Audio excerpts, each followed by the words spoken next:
Hello, everyone. Welcome back to another amazing episode of 52 Authors, 52 Weeks. I'm your host, Dr. Lisa L. Campbell, and today I am joined with, and I did not ask you how to pronounce your last name, and I'll tell everyone this is an authentic show because there's no dress rehearsals, but I know it's Kristen. That's the easy part. I also go by K, which is even easier. And that last name is Castrataro. Castrataro. Is Yep, that Italian? it is. I'm not Italian. I married an Italian, then got divorced from the Italian. But then you've got two kids who have the Italian last name. What are you going to do? Well, funny thing, my husband, I've only been married one time, still married. His last name is Greek. I did not take his last name because I'm known professionally as Yes. Campbell. And so, but I get it because when people see his last name, um, for some reason they don't get Greek. They think it's like Hispanic in nature, but it's Greek. But anyway, My daughter's name is Greek. Her first name is Telia, and it's Btelea, and it's a Greek name. So there you go. mhm, mhm. Who knew we were going to get into linguistics today? Yes. Well, you just never know on 52 authors, 52 weeks. So, oh, now my hair is stuck on my glasses. All right. So, fun day. All right. So, your book is Wiring, Whirring. Rearing, Yep. Ring. Can't even say it. Wings. Songs from the Locust Years. So, as usual, we don't want to tell our listening, viewing audience everything that's in the book. But before we get into the book, I would love for you to share with our listening, viewing audience about your background, where you're joining our show from, and we can go from there. So I am joining you from beautiful Rhode Island, not Long Island. We are not a part of New York. It is the smallest little state in the U.S. And I grew up here on a family farm. I'm a fifth generation farm kid. And then when I was in high school, for a whole lot of reasons, my immediate family and I moved to New York, where we dairy farmed. And that was really fun and exciting. I learned a lot doing that. And then I decided to go to the Midwest for college because I didn't want to be anywhere near my family. I wanted to go and do my own thing. So I went to Wheaton College in Illinois. Also, Hey, that's not too far from me. where are you at? I am in Matson, Illinois. It's a south suburb, Yeah, but Wheaton College is kind of like north of where we are, yeah, west, but it's like in the western suburbs. yeah, absolutely. Yeah. So loved it at Wheaton, couldn't leave, stayed like 6 years to get my master's in teaching as well as my BA in English.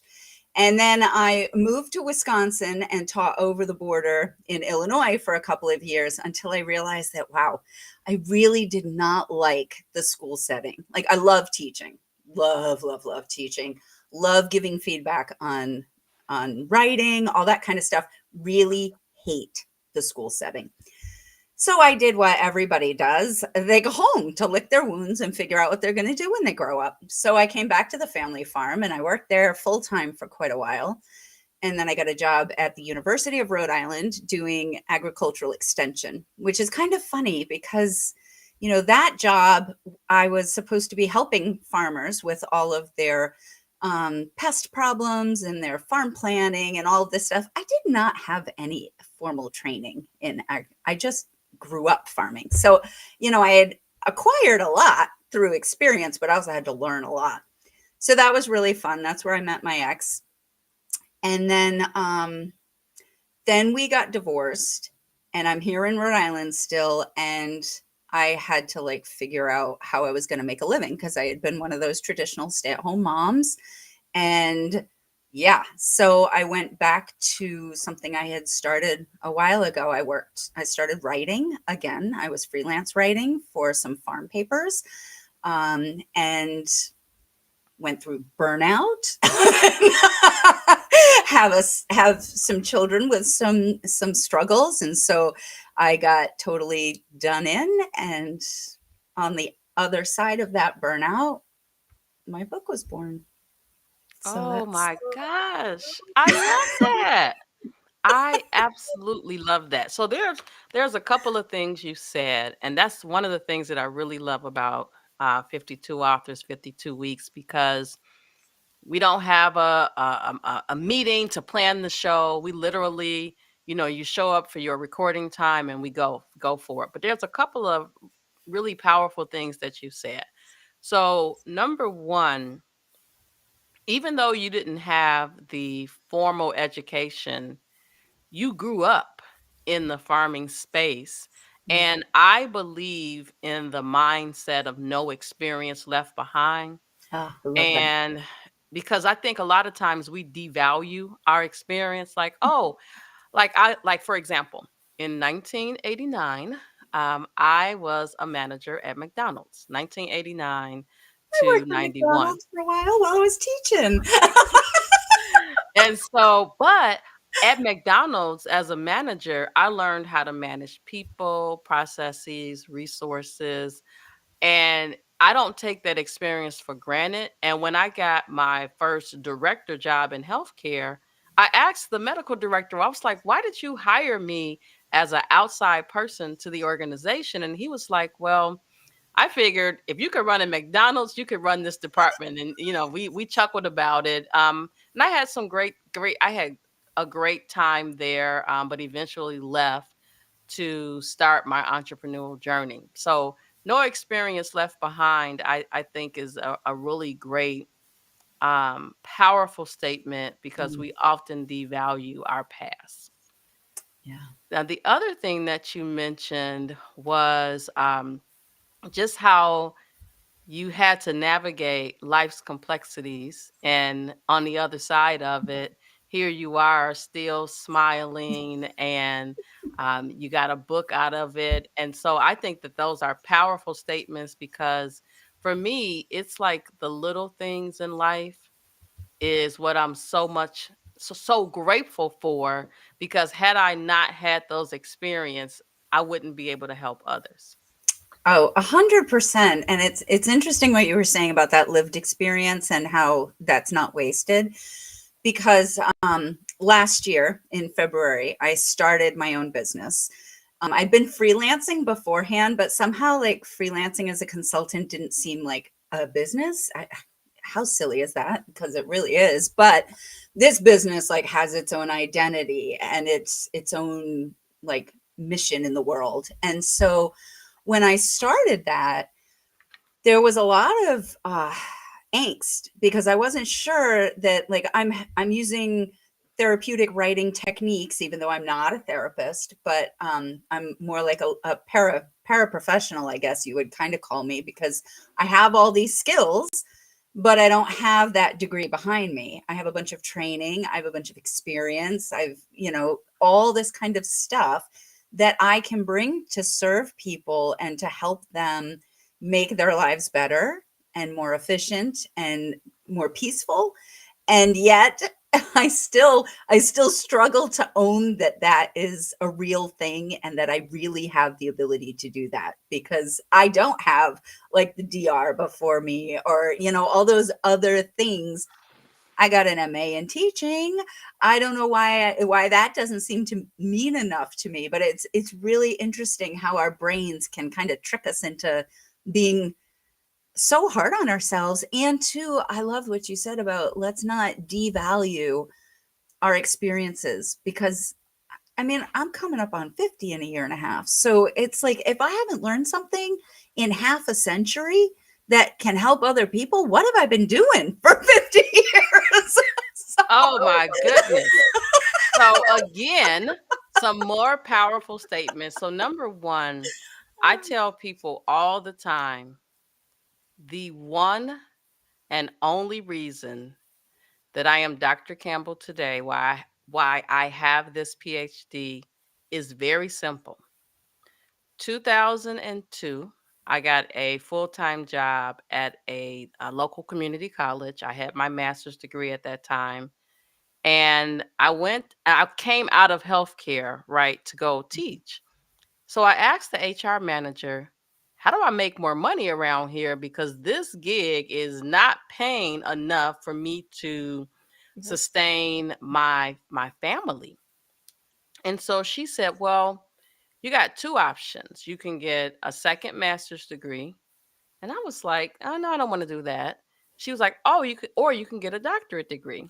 And so I was like, okay. So 2004, I started the program. 2006, I quit that job because I was being mistreated, and eventually earned my doctorate in 2013. But it wasn't because I that was something I wanted to do. It was literally because I wanted to make more money to provide for my family.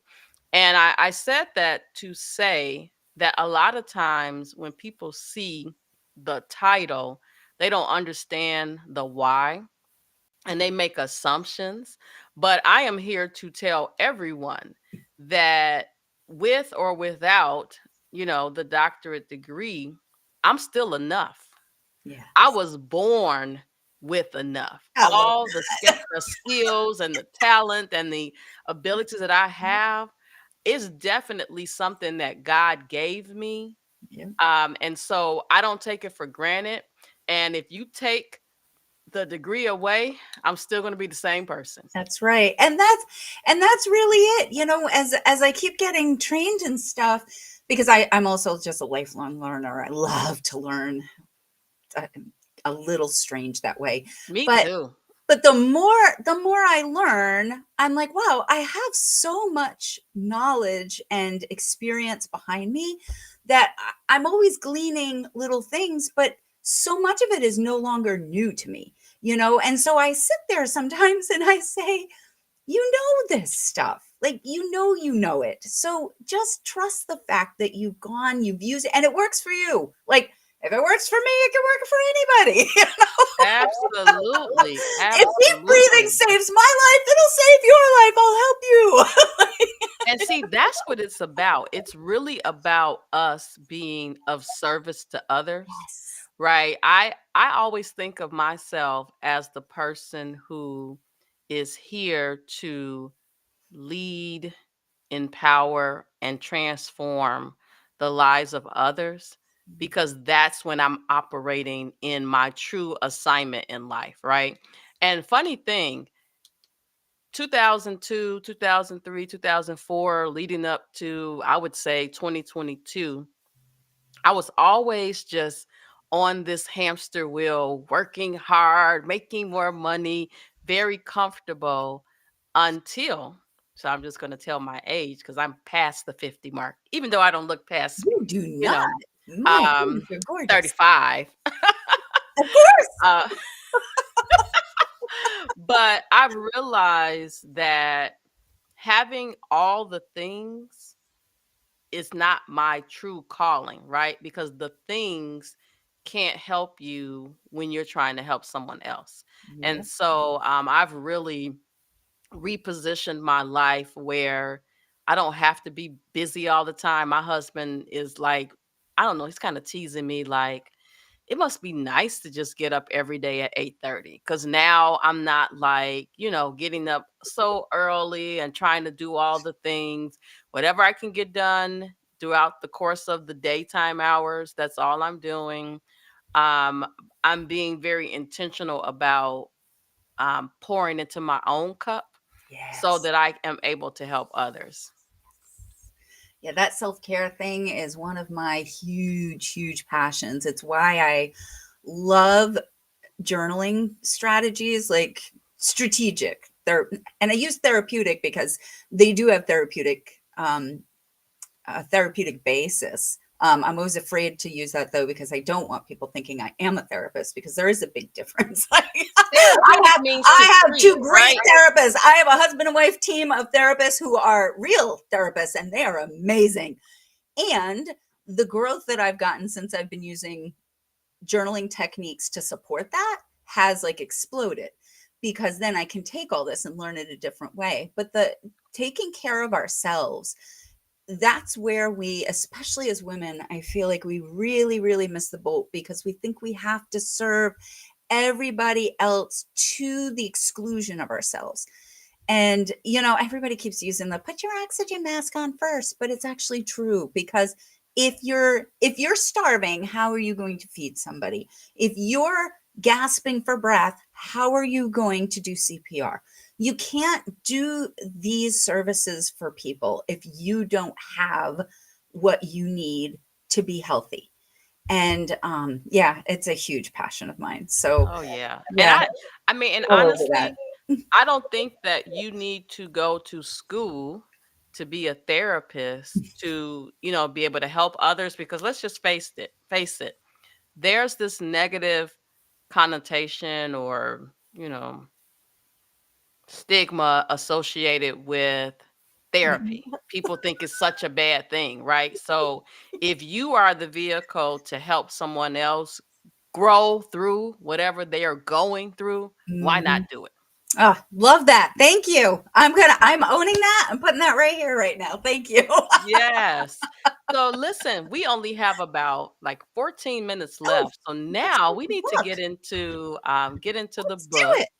And so I want to start with I had the little joke. So when my kids were younger, my husband used to take them to the library to get a book. They were supposed to read the book and then do a book report. And he later found out they were reading the back of the book and making a whole book report, which I don't understand, because to me the description doesn't tell you everything. No, But I do like how on the summary on the I'm gonna have to back use my glasses too. you talk about, yeah, you gotta have those readers. I can't see them anymore. You talk about, or it mentions that this book was drawing from your lived experiences with divorce, abuse, and loss. Mhm. And I like that because all too often we don't own what we're going through so we can grow through it. We literally just let it sit with us. And I Yeah. don't know about you, but I'm not intentionally trying to have a heart attack or a stroke. And so I'm doing things to help me stay away from that, like going to water aerobics. Um, just, watching what I'm putting in my mouth. But let me just tell you, that menopause will set you up. It's a It's bummer, isn't it? it sets you up.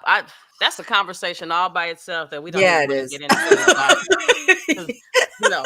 But anyway, talk to us about how those things, divorce, abuse, and loss, led to the creation of this book. So, um, boy.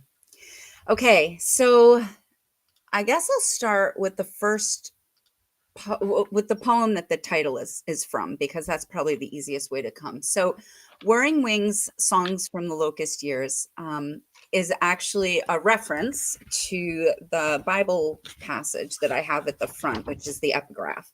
It's from Joel 2:25, and it says, "I will restore to you the years that the swarming locust has eaten, the hopper, the destroyer, and the cutter, my great army which I sent among you."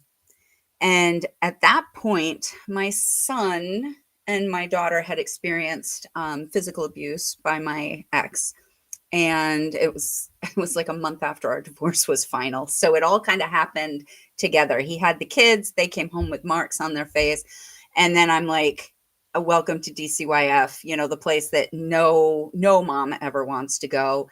And so then I'm trying to get them mental health support because they're 4 and 2. So I'm like, great, my kids have been abused at 4 and 2 and they're in therapy. What do we do? And I was sitting outside of a family therapist. She was actually an old friend of mine. So I was just kind of touching base with her to figure out, if I was on the right track, if I needed different support. And I started to write the poem at the end. And it kind of just flowed. And so it's called When Come the Locusts. And so I'll just read the first part. They Maybe I'll read it if I have my Read glasses the on. whole thing. Maybe you can read the whole Oh, I'll thing. read the whole thing. Okay, yeah. Yeah. This is the one I put it at the end because it's got a very clear inspiration at the end, but it really is what it's like to go through the locust years when you feel like everything is being just stripped bare and you got nothing left and you're saying, I can't do this anymore. When come the locusts? They blow in on the west wind mere weeks before the harvest. In ones or twos they appear, few enough to dispose of underfoot satisfyingly. Crack, crunch, pop, negligible. All at once the air is black with them. Their winged bodies swarm, buzzing around eyes and ears, assaulting exposed limbs relentlessly. Man, beast, crops, inescapable. They do not remain long. Like bombers on an evening run, they attack from the darkness and decimate everything in their path, mercilessly ripping, tearing, shelling, inexorable. In an instant, they are gone. Behind them lie despoiled acres of wheat and rye, and hollow eyed souls incredulously staring, praying, weeping, inconceivable. So begins a season of penury in which there is no cash for luxuries, in which all things have become luxuries suddenly: food, clothing, heat, pitiable.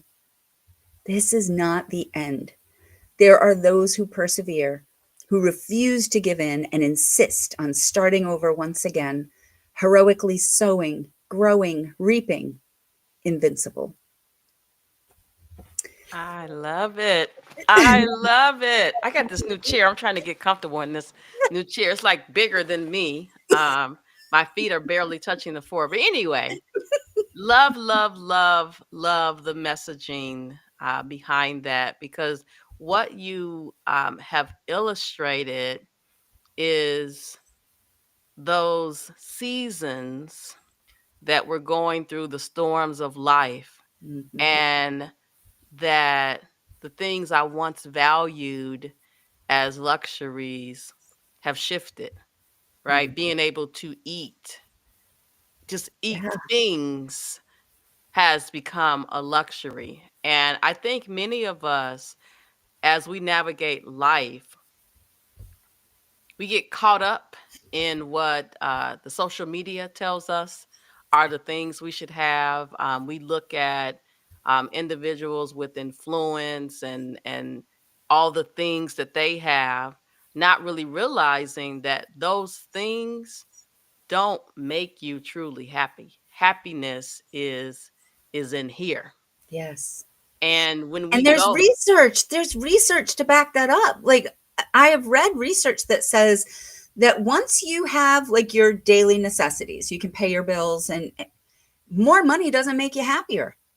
So if you're getting by, or if you're a billionaire, that doesn't affect your happiness. It is totally what's happening in here. And this is how people who aren't getting by can still be happy, because they have, for me it's a faith in God. So, but whatever it is that they're really holding on to, that holds them close and gives them that strength, they keep going and they can be cheerful and happy. And yes, we struggle. I mean, let me tell you, going through burnout, that's a struggle. oh yeah, when oh you yeah, can hike 13 miles in a day but come home and not have the energy to open up your laptop, that is the weirdest experience you'll ever have, because you sit here saying, I know I have the energy, why can't I do this?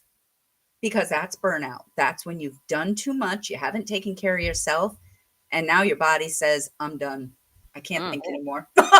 yes. I was suffering from decision fatigue because I was just doing so much where I would just literally shut down. Like, I'm not Mhm. doing it. When you talk about people who have quote unquote achieved all of these things, the financial success, the notoriety, the fame, all of that. I'm reminded of this other book that I read by a gospel music recording artist. His name is Jonathan McReynolds, and the book is called like The Climb or something like that. But in the book, he talks about how, as a singer, climbing higher, right? He's climbing higher in the gospel music industry. He's supposed to be um, singing and encouraging to others, right? He's singing about God. The higher he was climbing, the worse he felt. Mm-hmm. So that's proof, not just by the research, but the experiences that we all have as we climb higher and higher. If you're not happy inside, you're not going to be happy when you have all of that money. And that even the things that we're doing that we care about, like he's a gospel singer, presumably because he loves God. And so he's singing about God and he's worshiping God and he's telling people about God. And yet he's doing it in a way that is sucking the life out of him. And that's when you really need to go back and say, okay, what I want to accomplish in my life is to honor God. So what Mm, does that look like? How do I honor God in my home? How do I honor God with the people I meet at the grocery store? When the guy cuts me off in the big old pickup truck and doesn't use his blinker, and I'm like, for crying you're out not loud, gonna move don't your hands up in the air. those nice jacked up trucks come with blinkers? I swear they do. And instead of, throwing a finger or saying mean words, you take a deep breath and you say, how many times have I cut somebody off when I missed something? I don't know what they're going through. I'm going to pray for them.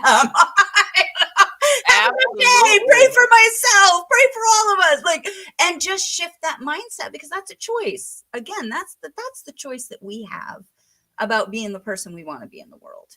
Absolutely. And given, I don't know about in Rhode Island, but let me just say, here in the Chicagoland area, Oh I my feel goodness. like during the pandemic, the number of folks who are driving with such emotion, we'll call it, has increased.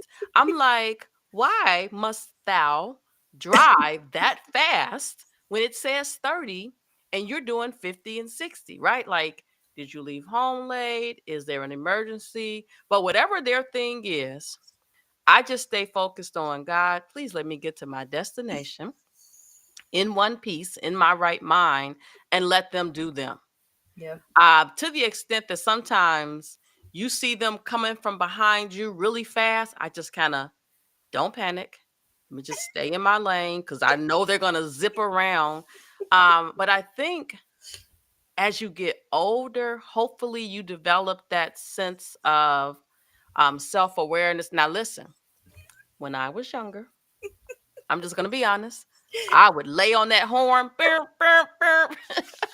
But I realize people are, a little crazy sometimes, and you don't want to blow your horn at someone, and all of a sudden they're doing something else to you. Yeah.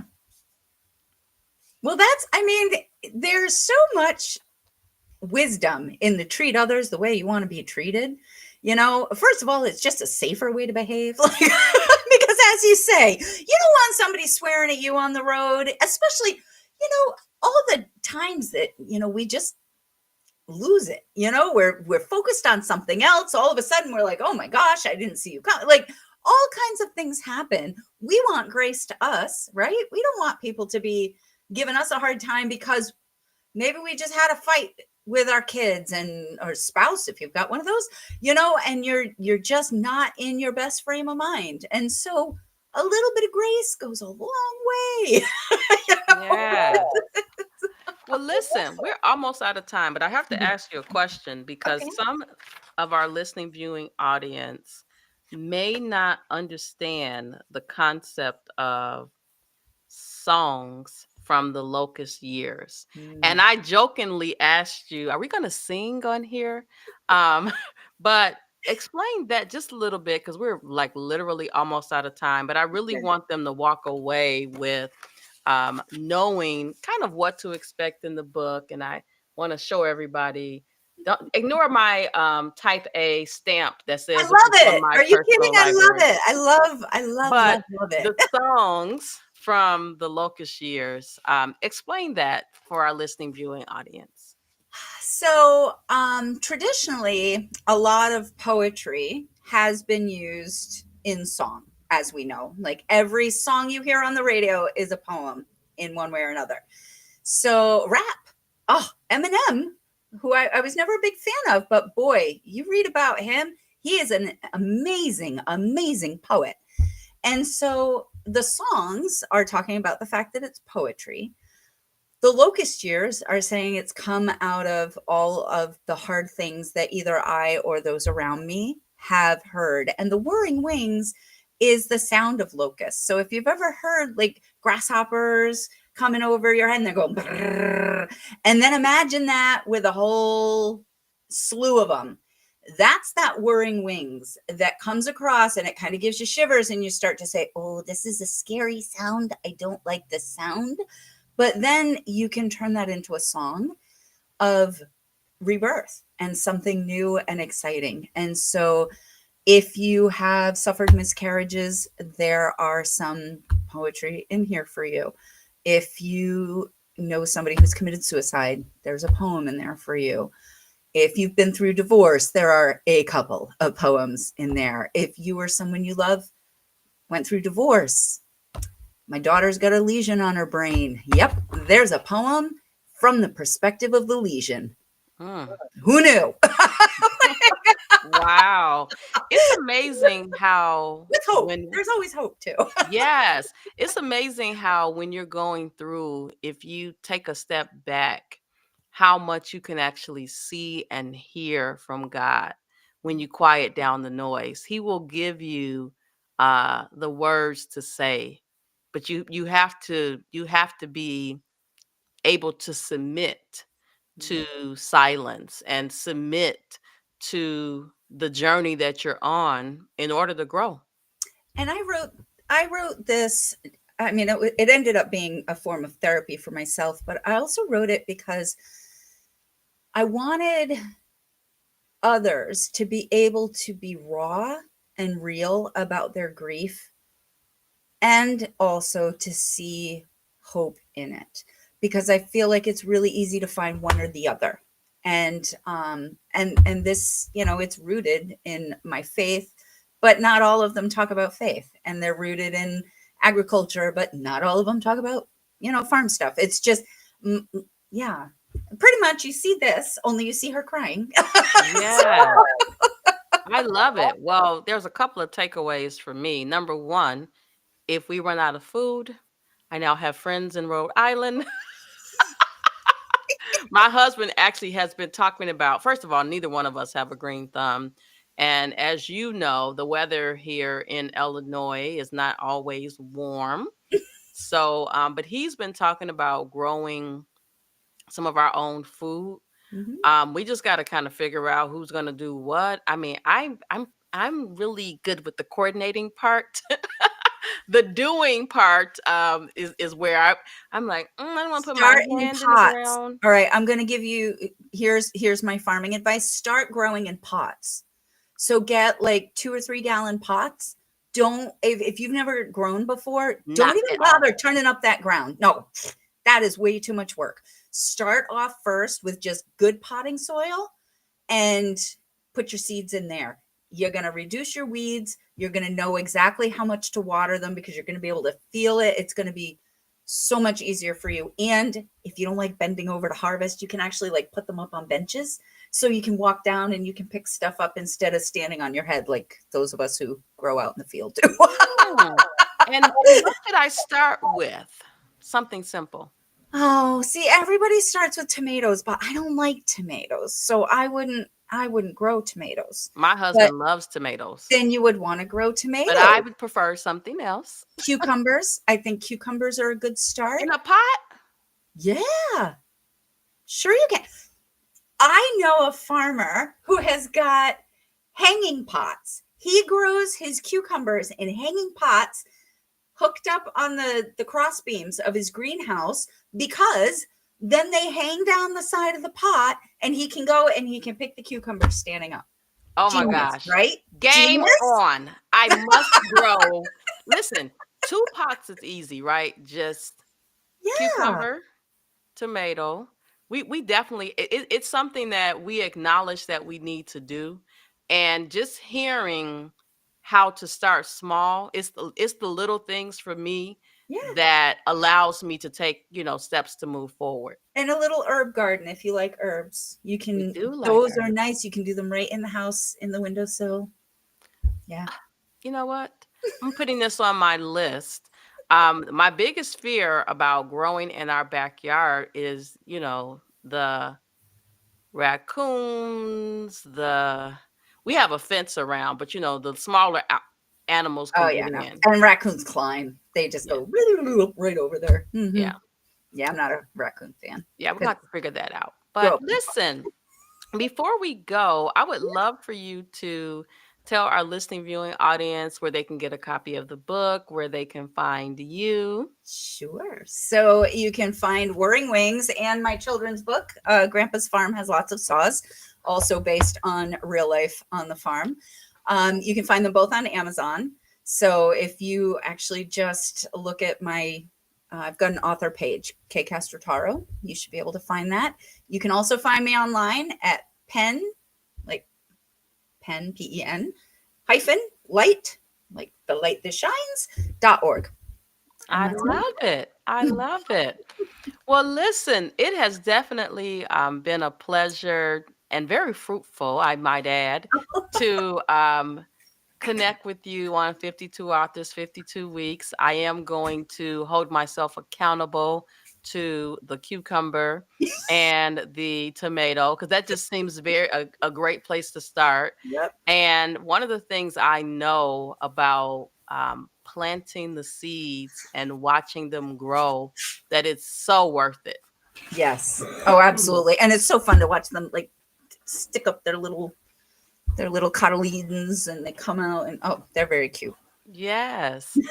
Well, again, thank you so much. And to everyone, don't forget to like, subscribe, and share 52 Authors, 52 Weeks. I'll see you next week. Bye bye.